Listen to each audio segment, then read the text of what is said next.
अस्सलामु अलैकुम वरहमतुल्लाहि वबरकातुह। दोस्तों, मैं निशात अहमद आप तमाम साथियों का बहुत बहुत इस्तकबाल करता हूं, खैर मकदम करता हूं, वेलकम करता हूं आपके अपने ही यूट्यूब चैनल जीएस ऑनलाइन पर। एक दफ़ा आप तमाम हजरात ये बताइए, हमारी ऑडियो और वीडियो आपको क्लियर मिल रही है?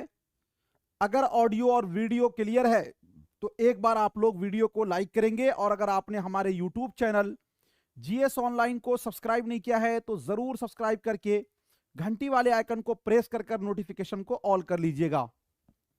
सभी लोग बताइए, आवाज वगैरह क्लियर है?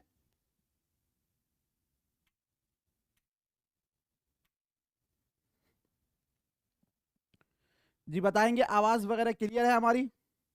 चलिए, बहुत अच्छा, शानदार।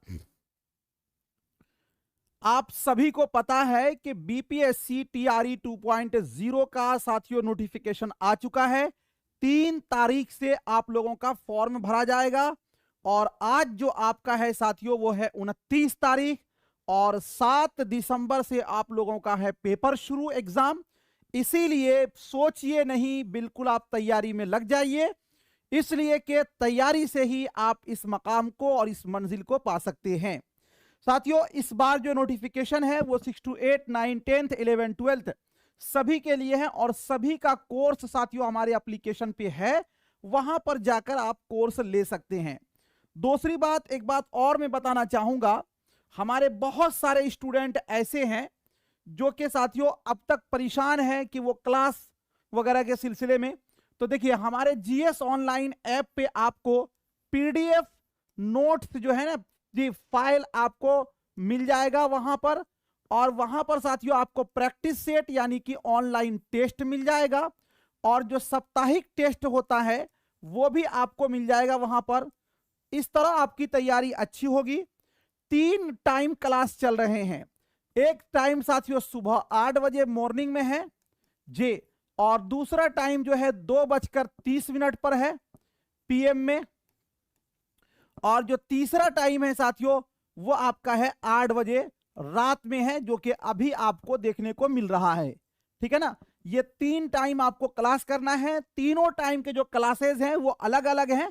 ऐसा नहीं है कि एक क्लास कीजिएगा दूसरा नहीं कीजिएगा, या एक कीजिए तीसरा नहीं कीजिए, तो इससे काम नहीं चलने वाला है, बल्कि आपको सारे क्लासेस करने होंगे। ठीक है? आज हम लोग जो पढ़ने वाले हैं जिस शख्सियत के बारे में, वो है साथियों हसरत मोहानी, फानी बिदायूनी और फिराक गोरखपुरी। और दूसरी बात मैं ये बता दूं कि आप में से जिन लोगों ने क्लास नहीं लिया है, अगर आप लेना चाहते हैं तो डिस्क्रिप्शन में लिंक डाला हुआ है, वहां से जाकर आप चेकआउट कर लीजिएगा और क्लास ले लीजिएगा। बाकी साथियों आपको तैयारी करना है, आगे की चीजें आपको सोचनी है। चलिए, आज जो हम लोग चर्चा करेंगे वो 3 अहम साथियों अदीब हैं, अहम शायर हैं, इनके बारे में हम लोग पढ़ेंगे। चूंकि हमने साथियों इसी टॉपिक में वली दकनी, सिराज औरंगाबादी, कुली कुतुब शाह, इसी तरह आपको मैंने साथियों क्या मीर तकी मीर, और इसी तरह मैंने आपको पढ़ाया है शाद अजीमाबादी, मोमिन खान मोमिन, ये सब टॉपिक मैंने आपको पढ़ा दिया है, मिर्जा असदुल्ला खान गालिब, और इसी तरह साथियों आपको और भी बहुत अच्छे जैसे कि शाद अजीमाबादी, इन सब टॉपिक को हमने आपको पढ़ा दिया है। रही बात ये जो 6 to 8 वाले हैं, इसके लिए अभी 2 टाइम क्लास है। नोटिफिकेशन आने के बाद एक टाइम आपको और मिलेगा। अभी आपका 2 ही टाइम है 6 to 8 वाले के। 9, 10th और 11, 12th वाले का 3 टाइम क्लास है। ठीक है? सबसे पहले जानेंगे हसरत मोहानी के बारे में। हसरत मोहानी, जिनका ताल्लुक साथियों जंग आजादी से है, इनका नाम, असल नाम है सैयद फजलुल हसन। देखिए, एक नाम आता है साथियों अमीर खुसरू, तो अमीर खुसरू का पूरा नाम है अबुल हसन। क्या नाम है? अबुल हसन। और इससे साथियों मिलता जुलता है फजलुल हसन। तो हसरत मोहान, मोहान एक जगह है यूपी के अंदर, वहां के रहने वाले थे गोरखपुरी। फिराक गोरखपुरी का सबसे पहले तो यह पूछा जाता है कि इनका असल नाम क्या है। तो फिराक गोरखपुरी का असल नाम है साथियों रघुपति सहाय। क्या नाम है इनका? रघुपति सहाय इनका नाम है। और तखल्लुस क्या करते थे ये फिराक? चूंकि साथियों ये गोरखपुर में रहा करते थे, तो गोरखपुर से इनका ताल्लुक था, इसीलिए साथियों इनको कहा गया फिराक गोरखपुरी, फिराक गोरखपुरी। ठीक है ना। पैदाइश के बारे में बात करते हैं तो 28 अगस्त 1896 ईस्वी को गोरखपुर में पैदा हुए और 3 मार्च 1982 ईस्वी को दिल्ली में इनकी वफात हुई। कहीं कहीं पर आपको मिलेगा कि साथियों इलाहाबाद में इनकी वफात हुई, कहीं कहीं पर इलाहाबाद भी आपको मिल जाएगा। ठीक है ना। इनके वालिद का जो नाम था फिराक गोरखपुरी के, गोरख प्रसाद सहाय। क्या नाम था? गोरख प्रसाद सहाय। और इनके वालिद साहब जो थे वो इबरत तखल्लुस क्या करते थे? हमने साथियों पढ़ा है मीर अनीस के परदादा थे कौन? मीर गुलाम हुसैन। कौन थे भाई? मीर गुलाम हुसैन। और मीर गुलाम हुसैन क्या तखल्लुस क्या करते थे? जाहिक तखल्लुस क्या करते थे। इसी तरह फिराक गोरखपुरी के वालिद का नाम था गोरख प्रसाद सहाय और ये तखल्लुस क्या करते थे? इबरत। और पेशा था इनका वकालत। क्या नाम पेशा था? वकालत, यानी कि ये कहते थे वकील थे। ठीक है ना। इनके वालदा मोहतरमा जो है उनका नाम था दुलारी देवी। क्या नाम था भाई? दुलारी देवी इनकी वालदा मोहतरमा का था।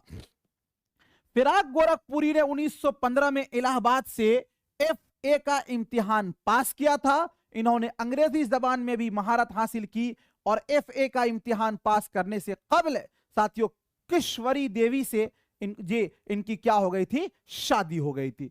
ठीक है। चलिए उसके बाद देखते हैं, फिराक गोरखपुरी ने पंडित नेहरू के साथ मिलकर कौमी तहरीक यानी नेशनल मूवमेंट में हिस्सा लिया और जेल की सऊबतें भी बर्दाश्त की, यानी ये जेल भी गए। जंगे आजादी कोई 1-2 दिन तो लड़े नहीं, है ना, बहुत दिन लड़ा। बहुत दिन का परिणाम था कि आज हमारा देश आजाद है। तो उसमें साथियों इन लोगों ने हिस्सा लिया। हसरत मोहानी, फिराक गोरखपुरी, है ना, गांधी जी का नाम तो आता ही है पेश पेश। 1930 में आगरा यूनिवर्सिटी से अंग्रेजी में इन्होंने MA किया और इसके बाद इलाहाबाद यूनिवर्सिटी में मुलाजिमत इख्तियार की और वहीं से सुबुकदोश हुए, यानी इलाहाबाद से ही ये रिटायर हुए। बात समझ में आपको आ गई। आगे है, फिराक ने 19 बरस की उम्र में शायरी शुरू की थी। कितने साल की उम्र में? 19 बरस के। जे फिराक ने गजलों, नज़मों और रुबाइयों में अपने फन के जौहर दिखाए। शायरी में इन्हें अमीर मीनाई और वसीम खैराबादी से शर्फ तलमीज हासिल है। यानी देखिए ये चीज पूछा जाता है एग्जाम में, यूपी TGT, DSSB TGT में पूछा हुआ है कि फिराक गोरखपुरी के शायरी के उस्ताद का नाम बताइए। तो फिराक गोरखपुरी के जो शायरी के उस्ताद हैं उनका नाम है साथियों अमीर मीनाई। ये याद रखिएगा चूंकि ये पूछा हुआ क्वेश्चन है। फिराक गोरखपुरी के शायरी का उस्ताद अमीर मीनाई। क्या नाम है? अमीर मीनाई। फिराक मसहफी के दिलदादा थे, यानी मसहफी को बहुत चाहते थे, उनसे प्यार करते थे, उनके नक्शे कदम पे चलते थे। मसहफी मीन से गुलाम हमदानी मसहफी। फिराक ने मीर, मसहफी, ज़ौक़, दाग और नासिक का असर कबूल किया था, यानी ये इतने सारे शोराए कराम के नक्शे कदम पर चलते थे। फिराक की गजलों में अंग्रेजी की शेरी रवायत का परतू नजर आता है। VBI में लगा लीजिएगा ये। फिराक की गजलों में अंग्रेजी की शेरी रिवायत का परतू नजर आता है। आपको पूछा जाता है कि वो कौन से शायर हैं जिसके गजलों में अंग्रेजी की शेरी रवायत का परतू नजर आता है? वो है साथियों फिराक गोरखपुरी। फिराक ने जमालियाती रुबाइयां कही हैं और फिराक उर्दू के तअस्सुराती नक्काद हैं। ये भी VBI लगा लीजिएगा। नक्काद पढ़ाएंगे तो उसमें आपको समझ में आएगा। तअस्सुराती नक्काद, जमालियाती नक्काद, है ना, ये सब आता है। तो फिराक गोरखपुरी का जो साथियों ताल्लुक है वो उर्दू के तअस्सुराती नक्काद में इनका शुमार होता है। ठीक है। चलिए फिराक गोरखपुरी के बारे में ये सब बातें आपने जान ली। अब उसके बाद जानते हैं कि फिराक गोरखपुरी के तसानीफ। देखिए फिराक गोरखपुरी से 3 से 4 क्वेश्चन अक्सर एग्जाम में पूछा जाता है और संभावना भी रहता है। पहला ये है कि फिराक का पहला शेरी मजमुआ है तोहफा-ए-खुशतर। क्या नाम है? क्या नाम है साथियों? तोहफा-ए-खुशतर के नाम से 1922 ईस्वी में शाये हुआ था। कब हुआ था? तोहफा-ए-खुशतर के नाम से 1922 ईस्वी में क्या हुआ था? शाये हुआ था। गुले नगमा रुबाइयों और नज़मों का मजमुआ है। गुले नगमा को लगा लीजिएगा VBI में, चूंकि पूछा जाता है अभी मैं आगे बताऊंगा गुले नगमा के बारे में और भी डिटेल। तो गुले नगमा जो इनकी किताब है वो रुबाइयों और नज्मों का मजमुआ है। रूप साथियों रुबाइयों का मजमुआ है। धरती की करवट ये साथियों नज्म है इसके अंदर, है ना। उसके बाद आपका है पिछली रात, गुलहाए परीशां, ये सब साथियों इनका नज्मों का ये है। चिरागा, रूहे कायनात, शेरिस्तान, रमजो किनायात, रूहे कायनात, नगमा नुमा, ये सारे के सारे जो हैं वो फिराक गोरखपुरी की किताबों के नाम हैं, जो कि साथियों शेरी मजमुआ है। अब देखते हैं उर्दू तसानी जो नसरी तसानीफ है उसको हम लोग देखते हैं। उर्दू की इश्किया शायरी ये साथियों एक तनकीदी किताब है। हाशिए ये भी एक तनकीदी किताब है। उर्दू गजल गोई ये भी तनकीदी किताब है। उर्दू साहित्य का इतिहास ये हिंदी में है साथियों, इसको आप याद रखिएगा, ये नसरी तसानीफ है। अब फिराक गोरखपुरी को जो इनाम मिले थे उसमें साथियों आप देख लीजिए, चूंकि ये बहुत ही अहम होता है, आप इसको जान लीजिए। गुले नगमा, गुले नगमा पर 1961 में इन्हें उर्दू एकादमी अवार्ड उत्तर प्रदेश की जानिब से साथियों उर्दू एकादमी अवार्ड मिला था। और पद्म भूषण और सोवियत लैंड नेहरू अवार्ड इनको 1968 में मिला था। और गुले नगमा जो कि इनके साथियों रुबाइयों और नज्मों का मजमुआ है, इसी पर इनको भारतीय ज्ञानपीठ इनाम जो है 1969 में मिला था। और उर्दू में वो सबसे पहले शायर हैं जिनको भारतीय ज्ञानपीठ अवार्ड मिला, उनमें नाम आता है फिराक गोरखपुरी का। ऑलरेडी मैं साथियों इसको बता चुका हूं, एक्सप्लेन कर चुका हूं कि अब तक 5 उदबा वो शोरा हैं जिनको भारतीय ज्ञानपीठ इनाम मिला। संविधान के 8वीं अनुसूची में जो टोटल 22 साथियों जबानें हैं जिसको के साथियों जे नेशनल लैंग्वेज का दर्जा प्राप्त है, इसमें से कोई भी कोई अच्छा करता है तो उसको साथियों भारतीय ज्ञानपीठ इनाम मिलता है। ये अब तक 5 उर्दू के अदीबों को मिला है। इसमें पहला नाम है फिराक गोरखपुरी का। फिराक गोरखपुरी को यह अवार्ड मिला था 1969 में। दूसरा नाम है इसमें कुर्रतुल ऐन हैदर का। किसका नाम है? कुर्रतुल ऐन हैदर का। यह अवार्ड इनको मिला था 1989 में। और तीसरा जो अवार्ड है साथियों वो मिला है किनको? तो वो मिला है अली सरदार जाफरी को, अली सरदार जाफरी को। और ये अवार्ड इनको मिला था 1996 में। और जो चौथा अवार्ड ये मिला है वो मिला है साथियों राही को, और राही को ये अवार्ड मिला है 2007 में। और जो 5वां अवार्ड ये मिला है वो मिला है साथियों शहरे यार को, और शहरे यार को जो ये अवार्ड मिला है वो 2008 में मिला है। कब मिला है? तो गुले नगमा लिखने पर फिराक गोरखपुरी को 1969 में, आखिरी शब्द के हम सफर लिखने पर कुर्रतुल ऐन हैदर को 1989 में, और नई दुनिया को सलाम लिखने पर 1996 में, और साथियों इसमें आजम लिखने पर शहरे यार को 2008 में ये अवार्ड मिला है। ठीक है, चलिए फिराक गोरखपुरी के जो साथियों अशार हैं एक बार उसको हम लोग देख लेते हैं, देखते हैं। इस दौर में जिंदगी बसर की बीमार की रात हो गई है, तुम मुखातिब भी हो करीब भी हो, तुमको देखें कि तुमसे बात करें। तुम मुखातिब भी हो करीब भी हो, तुमको देखें कि तुमसे बात करें। दिलों को तेरे तबस्सुम की याद यूं आई कि जगमगा उठी जिस तरह मंदिरों में चराग। एक मुद्दत से तेरी याद भी आई न हमें, और हम भूल गए हों तुझे ऐसा भी नहीं। तोड़ा है लामका की हदों की भी इश्क ने, जिंदाने अक्ल तेरी तो क्या कायनात है। मौत का भी इलाज है लेकिन जिंदगी का कोई इलाज नहीं। ये बहुत अच्छा शेर है। मौत का भी इलाज है लेकिन जिंदगी का कोई इलाज नहीं।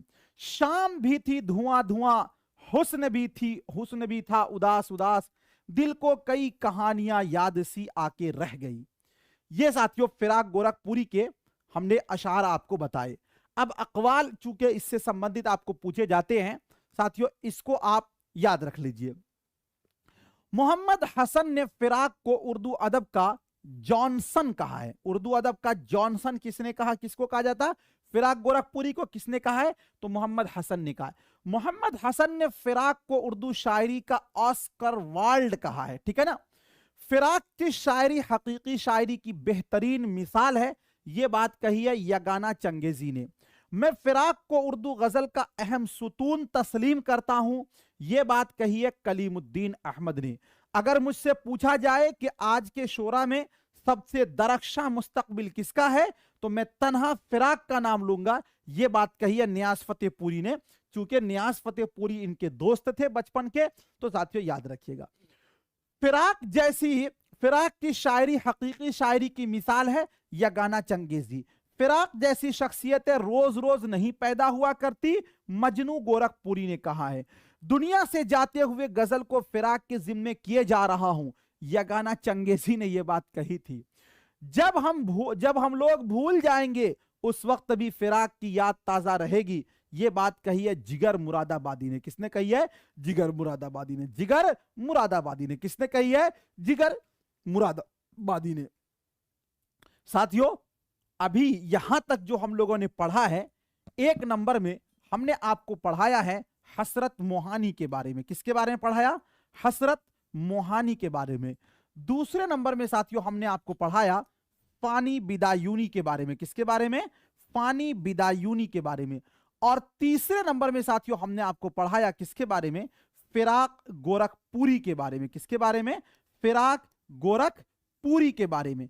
फिराक गोरखपुरी के बारे में।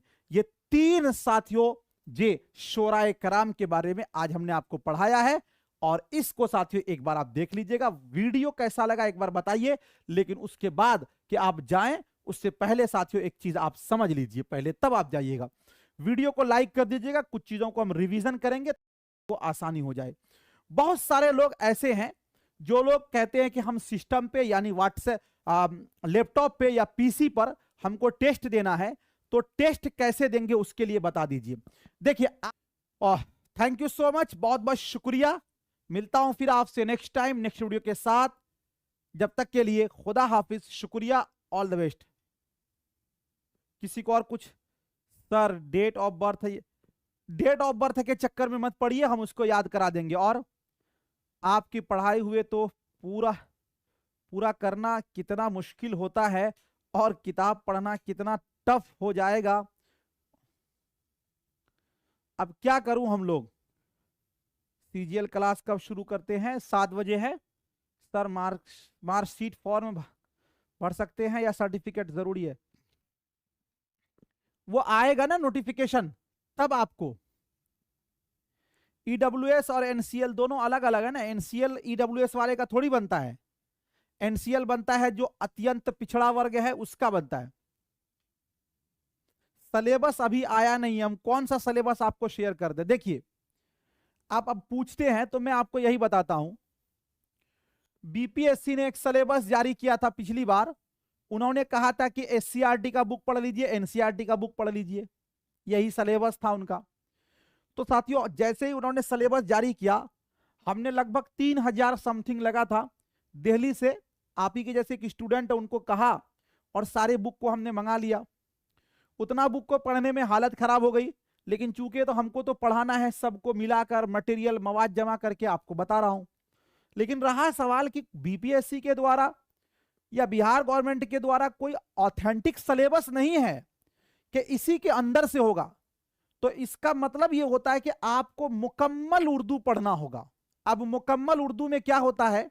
दास्तान है, दबिस्तान है ना, मसनवी है, कसीदा है, मरसिया है, गजल है, नाविल है, डरामा है, अफसाना है, जितनी चीजें होती है वो सब। अब इस फेरे में मत पढ़िए कि सिलेबस क्या है, इस फेरा में पढ़िए कि आपने जो पढ़ाया है उसको हमको कवर करना है, तभी आपका एग्जाम निकलेगा। हाँ, आप बहुत जेनियस हैं, आप बहुत तेज हो, तो साथियों आप खुद से भी सिलेबस तैयार कर सकते हैं।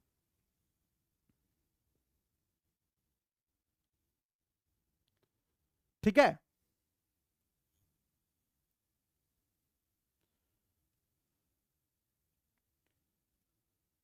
चलिए, बहुत बहुत शुक्रिया, थैंक यू। मिलता हूं फिर आपसे नेक्स्ट टाइम नेक्स्ट वीडियो के साथ। जब तक के लिए खुदा हाफिज, शुक्रिया, ऑल द बेस्ट।